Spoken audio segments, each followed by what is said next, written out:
ربی زدنی علما رب اشرح لی صدری ویسر لی امری واحلل عقدۃ من لسانی یفقہوا قولی اللہم فقہنی فی الدین اللہم انی اسألک علما نافعا۔ السلام علیکم ورحمۃ اللہ، کیسے ہیں آپ سب؟ امید ہے کہ سب خیریت سے ہوں گے، اور معذرت کے ساتھ کہ رمضان میں ہماری جو ویڈیوز آئیں اس کے بعد ویڈیوز نہیں آ سکیں، 2 سے 3 ہفتے ہماری ویڈیوز نہیں آ سکیں، جس کی کچھ وجوہات تھیں، اور اب انشاءاللہ تعالی ہم کوشش کریں گے کہ ہماری کنٹینیوسلی جو ہے وہ ویڈیوز آتی رہیں تفسیر سے ریلیٹڈ، اور ہمارا یہ جو ایک اللہ تعالیٰ نے ایک آپ کہہ لیں کہ توفیق دی ہے چھوٹی سی، وہ ہم اس پہ کام کرتے رہیں، اور ہمیں جو ہے وہ اللہ تعالیٰ مستقل مزاجی بھی عطا فرمائے، صحت تندرستی بھی عطا فرمائے، اور ہمیں سستی اور کاہلی سے بھی بچائے۔ مستقل مزاجی جو ہے نا وہ پہلی شرط ہے، اور اس کے بعد ہدایت کے بغیر تو ممکن ہی نہیں ہے، تو ہمیں اللہ تعالیٰ سے ہر دم ہدایت مانگنی ہے اور توفیق مانگنی ہے۔ باقی یہ کہ ہم نے ابھی تک سورہ بقرہ کی تفسیر کی ساری ویڈیوز پہ کام کر لی ہے، اور الحمدللہ 71 ویڈیوز ہماری جو ہیں وہ سورہ بقرہ پہ آ چکی ہیں۔ سورہ بقرہ کی جو آیات ہیں وہ 286 آیات تھی ٹوٹل، اور ان آیات کو ہم نے تفسیر ان کی دیکھ لی، اور 4 5 یا کئی بار 2 3 آیات پہ بھی تفسیر آئی، اور ہم نے دیکھا کہ جو سورہ بقرہ میں احکامات کے ساتھ ساتھ بنی اسرائیل پہ بڑا تفصیلی بات کی گئی۔ بنی اسرائیل کے بارے میں شروع میں ہم نے دیکھا پہلے پارے میں اور دوسرے پارے میں بھی، کہ بنی اسرائیل کا خاص طور پہ جو ذکر کیا گیا ہے وہ ان کے اوپر دی ہوئی نعمتوں کے بارے میں، اور پھر بتایا گیا کہ کس طرح سے انہوں نے نعمتوں کو جھٹلایا، اور مختلف اوقات میں ہم ان کے وہ واقعات بھی پڑھتے رہے جو ہمیں اللہ تبارک و تعالیٰ نے بتائے۔ اب ہم آگے دیکھتے ہیں ہماری جو سورہ نمبر 2 ہے، سورہ ال عمران۔ سورہ ال عمران جو ہے یہ قرآن پاک کی دوسری سورہ ہے، اور جس طرح سے آپ لوگ جانتے ہیں کہ ٹوٹل جو سورہ ہیں قرآن پاک میں وہ 114 ہیں، اور اگر ہم پیئر کا حساب لگاتے ہیں کہ 2 صورتوں کا ایک اللہ تعالیٰ نے پیئر بنایا ہوا ہے، اسی طرح سورہ بقرہ اور سورہ ال عمران کا پیئر ہے۔ اور سورہ بقرہ اور سورہ ال عمران کے بارے میں ہے کہ قیامت کے دن جو ہے یہ اپنے پڑھنے والے کو جو ہے وہ اوپر شیڈ کریں گی، اس کے سایہ بن کے اس کے ساتھ چلیں گی، اور اہل قرآن کو جب بلایا جائے گا تو یہ صورتیں جو ہے یہ دونوں صورتیں آگے آگے چلتی بھی جائیں گی، اور اپنے پڑھنے والے کو کی بخشش کروائیں گی۔ اللہ تعالیٰ ہمیں توفیق دے کہ ہم ان صورتوں کے ساتھ اٹیچ رہیں اور ان کو پڑھتے رہیں وقتاً فوقتاً، جیسے کہ سورہ بقرہ کی لاسٹ 2 آیات ہیں، اور ان کو لازمی آپ صبح شام کے اذکار میں شامل کریں۔ اللہ ہمیں توفیق دے کہ ہم ان کو ڈیلی بیسس پہ پڑھ سکیں۔ اچھا، اس کے علاوہ ان دونوں صورتوں میں کچھ مشابہات ہیں، جیسے کہ آیت نمبر 1 ہے الف لام میم، یہ جو کیا کہتے ہیں حروف مقطعات ہیں، یہ ہم نے دیکھے سورہ بقرہ کی پہلی آیت میں بھی اور سورہ ال عمران کی پہلی آیت میں بھی، ٹھیک ہے۔ یہ وہ حروف ہوتے ہیں جن کا کوئی میننگ نہیں ہوتا، یہ آپ کہہ سکتے ہیں کہ یہ کوڈ ورڈ ہے جس کا میننگ اللہ تبارک و تعالیٰ کے علاوہ کسی کو بھی نہیں ہے۔ اس کے علاوہ اگر ہم اس کی بات کرتے ہیں سورہ ال عمران کہاں پہ نازل ہوئی، تو یہ مدینہ میں وقتاً فوقتاً اس کی آیات نازل ہوتی رہی ہیں، اور ٹوٹل جو آیات ہیں اس کے اندر وہ 200 ہیں۔ ہم نے سورہ بقرہ میں دیکھا 286 آیاتیں، لیکن سورہ ال عمران کی 200 آیتیں ہیں، اور اس میں تقریباً 20 رکوع ہیں۔ اچھا، سورہ ال عمران میں جو اس کی ہم نے بات کی ہے کہ جیسے سورہ بقرہ ہے اس میں بنی اسرائیل کا ذکر بہت تفصیل سے کیا گیا ہے، اسی طرح یہاں پر ہم دیکھیں گے کہ جو شروع کی آیات ہیں، خاص طور پہ آیت نمبر 83 تک یہ عیسائیوں کے بارے میں ذکر کیا گیا، عیسائیوں کا تذکرہ، اور ان کے ایک بڑے اہم وفد کا ذکر کیا گیا ہے جو وفد نجران کے بارے میں ہے، اور وہ ہم وقتاً فوقتاً دیکھتے رہیں گے کہ وہ وفد جو ہے جب آیا تھا تو اس کے ساتھ کس طرح سے آیات اس وقت نازل ہوئی تھی، اور کس طرح سے آپ صلی اللہ علیہ وسلم ان کے ساتھ کمیونیکیٹ کیا تھا۔ اور اس کے علاوہ ہم کوشش کریں گے کہ ہم اس کی شروع کی چند آیات کو انٹروڈکشن کے ساتھ لے کر چلیں اور ان کو اچھے سے دیکھ لیں، پھر اس کے بعد انشاءاللہ تعالی ہم آیت نمبر 4 تک آج پڑھیں گے، اور پھر اس کے بعد ہم نیکسٹ جو ہیں وہ 4 سے 5 آیات ہیں جس میں بہت امپورٹنٹ دعائیں بھی آ رہی ہیں، اور ان دعاؤں کو بھی ہم سیکھنے کی کوشش کریں گے، جو کہ میں پہلے واٹس ایپ پہ شیئر کر چکی ہوں، لیکن اس کی تفسیر جو ہے وہ ہم آنے والی ویڈیو میں پڑھیں گے۔ ابھی ہم دیکھ لیتے ہیں آیت نمبر 1۔ اعوذ باللہ من الشیطان الرجیم بسم اللہ الرحمن الرحیم، الف لام میم، اللہ لا الہ الا هو الحی القیوم، اللہ لا الہ الا هو الحی القیوم، اللہ تعالیٰ وہ ہے جس کے سوا کوئی معبود نہیں، جو زندہ اور سب کا نگہبان ہے۔ اچھا، یہاں پر آپ سب سے پہلے دیکھیں کہ آیت کے شروع میں اللہ تعالیٰ نے اپنا انٹروڈکشن دیا ہے، اور یہ آیت سورہ جو ہم نے سورہ بقرہ میں آیت الکرسی پڑھی تھی، اس وقت بھی آیت الکرسی کی یہ پہلی آیت ہے، اللہ لا الہ الا هو الحی القیوم، یعنی کہ اللہ تعالیٰ اپنا انٹروڈکشن بتا رہے ہیں کہ میں کون ہوں،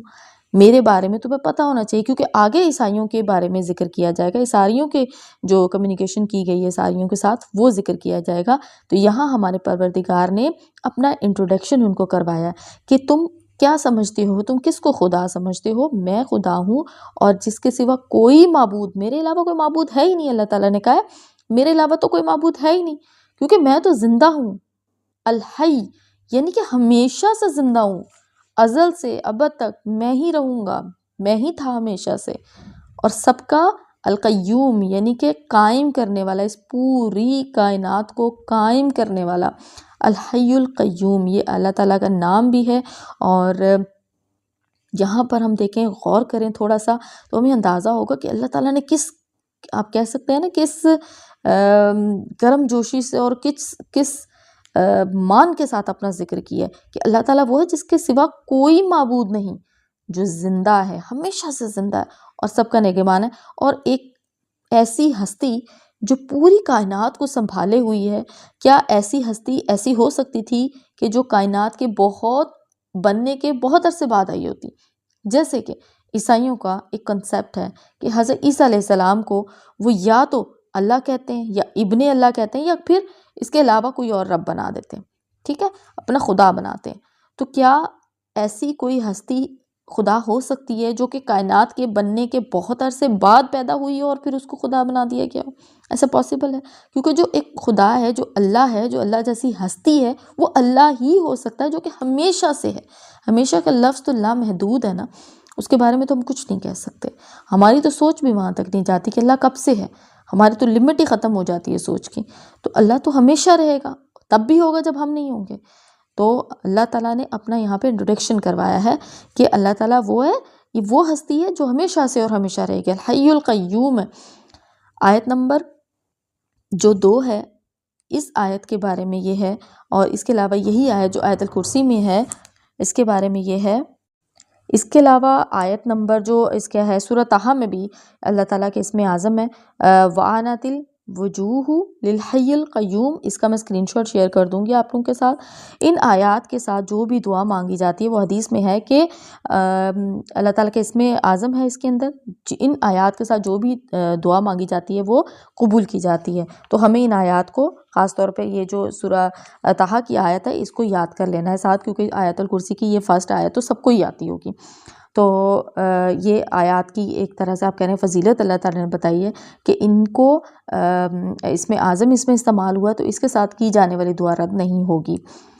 آیت نمبر 2 دیکھ لیتے ہیں۔ نزل علیک الکتاب بالحق مصدقا لما بین یدیہ وانزل التوراۃ والانجیل، جس نے آپ پر حق کے ساتھ اس کتاب کو نازل فرمایا ہے جو اپنے سے پہلے کی تصدیق کرنے والی ہے، اسی نے اس سے پہلے تورات اور انجیل کو لوگوں کی ہدایت کرنے والی کتاب بنا کر اتارا۔ من قبل ھدی للناس وانزل الفرقان ان الذین کفروا بآیات اللہ لہم عذاب شدید واللہ عزیز ذو انتقام، اور قرآن بھی اسی نے اتارا، اور جو لوگ اللہ تعالیٰ کی آیتوں سے کفر کرتے ہیں ان کے لیے سخت عذاب ہے، اور اللہ تعالیٰ غالب ہے، بدلہ لینے والا ہے۔ اچھا، یہ 2 آیات ہم نے دیکھ لی، آیت نمبر 3 اور 4، اور ان 2 آیات کو ہم دیکھ لیتے ہیں کہ اللہ تعالیٰ نے یہاں پر کس پر حق کے ساتھ کتاب کی بات کی ہے۔ یہاں پر اللہ تعالیٰ نے آپ صلی اللہ علیہ وسلم سے بات کی ہے اور کہا ہے کہ جس نے آپ پر حق کے ساتھ اس کتاب کو نازل فرمایا ہے، یعنی کہ آپ صلی اللہ علیہ وسلم کو بتایا جا رہا ہے کہ آپ کے اوپر حق کے ساتھ اس کتاب کو ہم نے نازل فرمایا ہے، یعنی کہ آپ ہی وہ نبی ہیں جن کے اوپر یہ کتاب ہم نے نازل فرمائی ہے، ٹھیک ہے، اور اپنے سے پہلے کی تصدیق کرنے والی ہے۔ اب دیکھیں، جو لوگ قرآن پاک کو نہیں مانتے ان کے لیے اللہ تعالیٰ نے یہاں پر بتایا کہ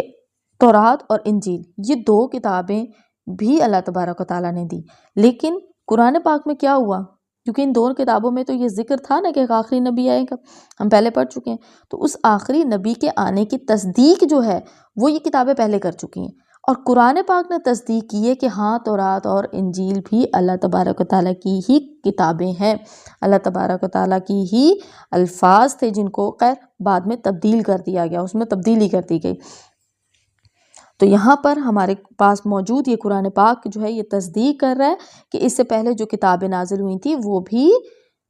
لوگوں کی ہدایت والی ہی تھیں، ان میں بھی یہی باتیں تھیں، ان میں بھی ہدایت کی ہی باتیں کی گئی تھی، اور یہی بتایا گیا تھا کہ ایک ہی ہستی ہے پوری کائنات کو چلانے والی۔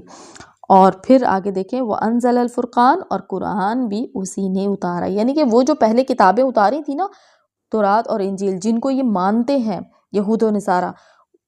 ان کو چاہیے کہ پھر وہ اس کتاب کو بھی مانیں، کیونکہ اس کتاب نے ہی تو تصدیق کی ہے کہ وہ کتابیں اللہ کی ہیں۔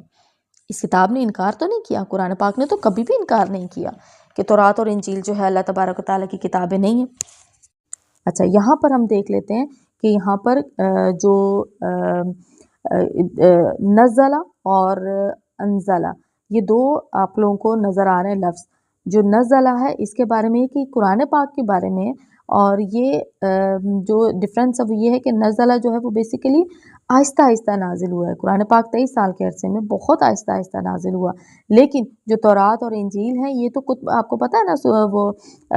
طور کے پہاڑ پہ جب حضرت موسیٰ گئے تھے تو ان کو تورات کی تختیاں دیکھی تو وہ ایک ساتھ نازل ہوئی تھی، ٹھیک ہے، تو قرآن جو ہے نا وہ تو بہت آہستہ آہستہ نازل ہوا ہے۔ تو یہاں پر یہ ڈفرینس ہمیں یہ لفظ الگ الگ یہ بتاتے ہیں کہ یہ ڈفرینس ہے ان کا، جو تورات اور انجیل اور قرآن پاک میں ہے۔ اس کے علاوہ فرقان کہا گیا ہے قرآن پاک کو۔ فرقان کا مطلب کیا ہے کہ جو حق اور باطل میں فرق کرنے والی ہے، ٹھیک ہے، جو حق اور باطل کو الگ الگ کر کے بتانے والی کتاب ہے، جس نے سچ اور جھوٹ کے بارے میں بتایا ہے۔ اور آگے دیکھ لیتے ہیں، آگے ہے آیت نمبر 4 میں، ان الذین کفروا بآیات اللہ لہم عذاب شدید، اور جو لوگ اللہ تعالیٰ کی آیتوں سے کفر کرتے ہیں، یعنی کہ جانتے بوجھتے، اب یہ کیا تھا، عیسائیوں کو اور اہل کتاب کو جو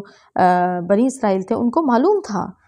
یہودیوں کو بھی معلوم تھا کہ سچ کیا ہے اور جھوٹ کیا ہے، لیکن صرف کس وجہ سے وہ اس چیز سے انکار کرتے رہے کہ یہ آخری نبی نہیں ہے، یہ آخری کتاب نہیں ہے، ہمارا جو مسیحا ہے، ہمارا جو نبی ہے وہ اس ٹائم پہ آئے گا، اس ٹائم پہ آئے گا، ہلے بہانے بنانے۔ اور یہاں پر کتنے کلیئر الفاظوں سے بتایا جا رہا ہے کہ یہ لوگ جو کفر کر رہے ہیں، کفر کرنا مطلب انکار کرنا، کفرو انکار کرنا، یعنی کہ اللہ تعالیٰ کی کسی بات سے انکار کرنا، اللہ تعالیٰ کی آیتوں سے نازل کرنا، یہ اللہ تعالیٰ کی گفتگو ہے نا،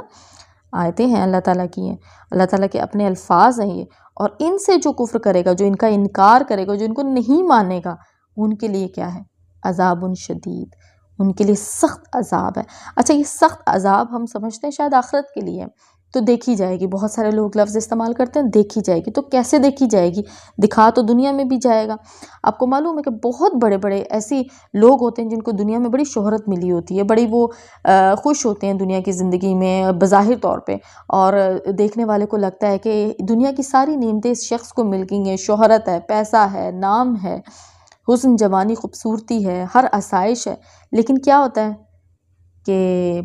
سکون کے نہ ہونے سے سوسائڈ کر لی، ایسی بہت ساری خبریں ہمیں سننے کو ملتی ہیں نا، سکون نہ ہونا زندگی میں، اور جس کی زندگی میں سکون نہیں ہے نا، اس سے بڑا عذاب کیا ہوگا اس کے لیے۔ انسان کی زندگی میں سکون کا ہونا سب سے بڑی نعمت ہے، میں کہتی ہوں، اور سخت عذاب جو ہے وہ صرف آخرت میں نہیں ہوگا، سخت عذاب دنیا میں بھی ہوگا۔ ایسے بہت سارے عذاب دنیا میں آتے ہیں جو ہمیں ظاہری طور پہ لوگوں کے نظر نہیں آ رہے ہوتے، لیکن ان کے اندر ایک عجیب سی کشمکش چل رہی ہوتی ہے۔ تو اللہ تعالی ہمیں معاف فرمائے، ہمیں اس طرح کی چیزوں میں کبھی مبتلا نہ کرے کہ جس میں ہم اللہ تعالیٰ کی کسی بات سے انکار کریں، اور ہمیں اللہ تعالیٰ اپنا فرما بردار بندہ بنا دے۔ آمین ثم آمین۔ آگے دیکھ لیتے ہیں، واللہ عزیز ذو انتقام، اور اللہ تعالیٰ غالب ہے،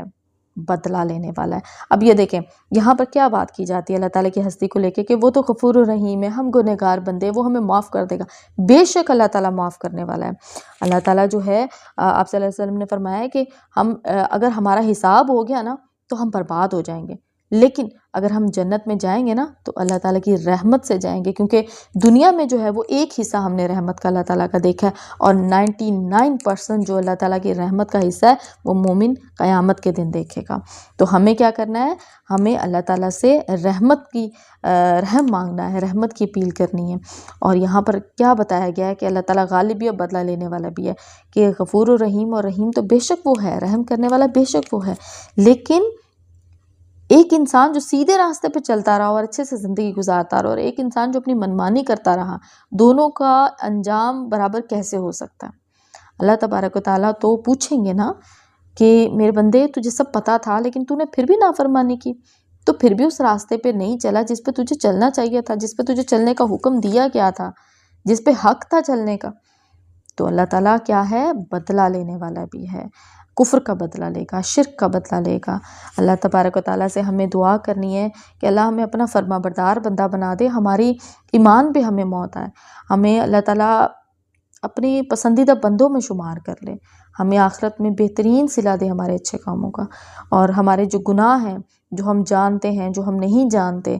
جن گناہوں کا ہمیں پتہ ہی نہیں چلتا ہم سے ہو جاتے ہیں، ہم کسی کی بات کر جاتے ہیں ہمیں پتہ ہی نہیں چلتا، ہم کسی کا دل دکھا جاتے ہیں ہمیں اندازہ ہی نہیں ہوتا، ہم بے شمار کام ایسے کرتے ہیں کیونکہ ہم انسان، ہم بشر، ہم گناہ کر جاتے ہیں۔ لیکن ہمیں کیا کرنا ہے، ہمیں اپنے پروردگار سے معافی مانگنی ہے، قدم قدم پہ معافی مانگنی ہے، اور اللہ تعالیٰ سے دعا کرنی ہے اللہ تعالیٰ ہمیں 5 وقت کا نمازی بنا دے، کیونکہ ایک نماز سے لے کے دوسری نماز کے بیچ کے جتنے بھی گناہ ہیں وہ معاف کر دیے جاتے ہیں۔ چھوٹے چھوٹے گناہ جو ظاہری طور پہ ہمارے لیے چھوٹے ہوتے ہیں، ہو سکتا ہے وہ ویسے اگر ہم نماز نہ پڑھے تو وہ بہت بڑے ہوں اور ہمارے وہ گناہ معاف ہی نہ ہوں، ہمیں پتہ ہی نہ چلے۔ تو ہمیں ڈرتے رہنا ہے، قدم قدم پہ ہمیں احساس ہونا چاہیے کہ یہ دنیا جو ہے نا یہ امتحان ہے، ہمیں جو رزلٹ پہ اگر اچھا چاہیے نا تو ہمیں یہ اس امتحان کو پاس کرنا چاہیے،